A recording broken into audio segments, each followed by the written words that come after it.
আসসালামু আলাইকুম, আমি ফয়সাল। আজকে একটা বিষয় নিয়ে কথা বলবো, চার্জিং বিষয় নিয়ে। ফোন চার্জ হচ্ছে না, মোবাইল খুলে ফেললাম আর চার্জিং পোর্ট চেঞ্জ করলাম, হয়ে গেল না? এটা কখনোই করা যাবে না। প্রথমত দেখতে হবে আর এইখানে ভোল্টেজ যাচ্ছে কি না, চার্জিং ফুটে ভোল্টেজ এইখান পর্যন্ত আছে কি না, চার্জিংয়ের বেসের পজিটিভে ভোল্টেজ আছে কি না। যদি না থাকে তখন চার্জিং বেস চেঞ্জ করতে হবে, যদি থাকে তাহলে চেঞ্জ করতে হবে না। তাহলে দেখতে হবে যে এই কানেক্টর পর্যন্ত পৌঁছাইছে কিনা। যদি এখান পর্যন্ত আসে তাইলে ডাটা লাইনগুলো ক্লিয়ার আছে কিনা দেখতে হবে, ডাটা লাইনে আড়াই ভোল্ট করে আছে কিনা দেখতে হবে। ডিপি ডিএম এই দুটো লাইনে আড়াই ভোল্ট করে থাকে। যদি এগুলো ক্লিয়ার থাকে তাহলে আশা করি চার্জিংয়ে ঝামেলা করার কথা না। এখান পর্যন্ত যদি লাইন ক্লিয়ার থাকে এরপর আমার মেন বোর্ডে যাইতে হবে।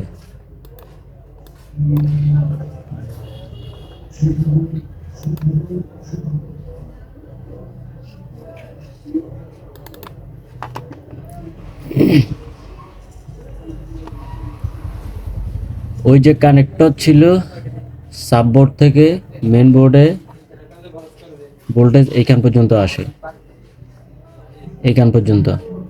অনেক সময় হয় কি, এই যে কানেক্টর আছে কানেক্টরের নিচ দিয়ে ফেটে যায়, ফেটে যাওয়ার কারণে এখানে ভোল্টেজ আসে না। এই কারণে ফ্যাক চার্জিং হয়, ফ্যাক চার্জিং যে ইস্যুটা এটা হয়। অনেক সময় দেখা যায় চার্জে দিলে লোগো আসে, চার্জ জমা হয় না ব্যাটারিতে। তো এই সমস্যাটা মূলত এইখান থেকেও হয়ে থাকে, আরও বিভিন্ন জায়গা থেকে হতে পারে। আর যে স্লো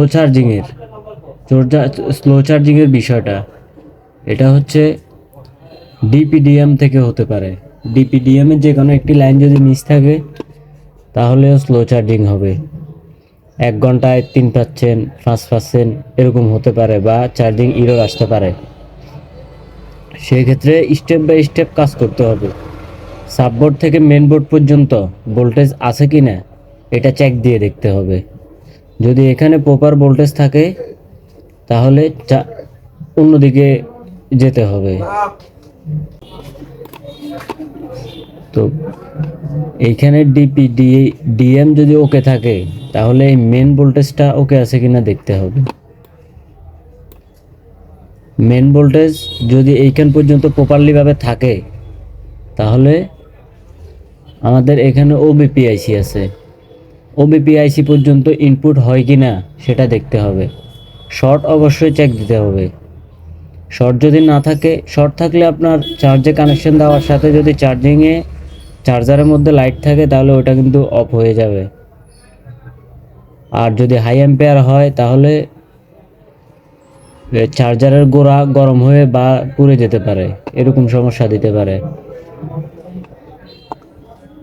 আর যদি শর্ট না থাকে তাহলে ওবিপিআইসিতে ভোল্টেজ ইনপুট হয়েছে কি না, ইনপুট হয়ে আউটপুট হয়েছে কি না এটা দেখতে হবে। লাইন এইখানে চেক দিতে হবে ভোল্টেজটা এখান পর্যন্ত আসছে কি না।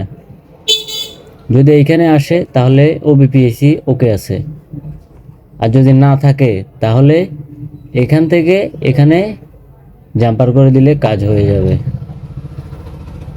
পরবর্তীতে দেখতে হবে এইখান থেকে এখান পর্যন্ত যদি ওকে থাকে তাহলে পরবর্তীতে এখানে একটা কয়েল আছে, এটাকে কয়েলও বলা যায়, ফিউজও বলা যায়। এইখান থেকে এইখানে যদি লাইনটা এটা যদি পুড়ে যায় তখনও কিন্তু ভোল্টেজটা এখানে ঢুকবে না, আসবে না। সেই ক্ষেত্রে এটা ওকে আছে কিনা দেখতে হবে। যদি ওকে থাকে তাহলে এই আইসিতে ভোল্টেজটা ইনপুট হয়েছে কি না সেটা দেখার জন্য বিপিএইচ পাওয়ার কয়েলে চেক দিতে হবে ভোল্টেজ। যদি বিপিএইচ পাওয়ার কয়েলে ভোল্টেজ আসে চার্জে লাগানোর পর তাহলে বুঝতে হবে যে আইসিতে ভোল্টেজ ইনপুট হয়েছে। আর যদি না হয় তাহলে এখানে আইসির গোড়ায় বলে কোনো সমস্যা আছে। এক্ষেত্রে আইসি রিহট অথবা রিভলভ করে দেখা যেতে পারে। যদি এরপরেও না হয় তখন আইসি চেঞ্জ করতে হতে পারে।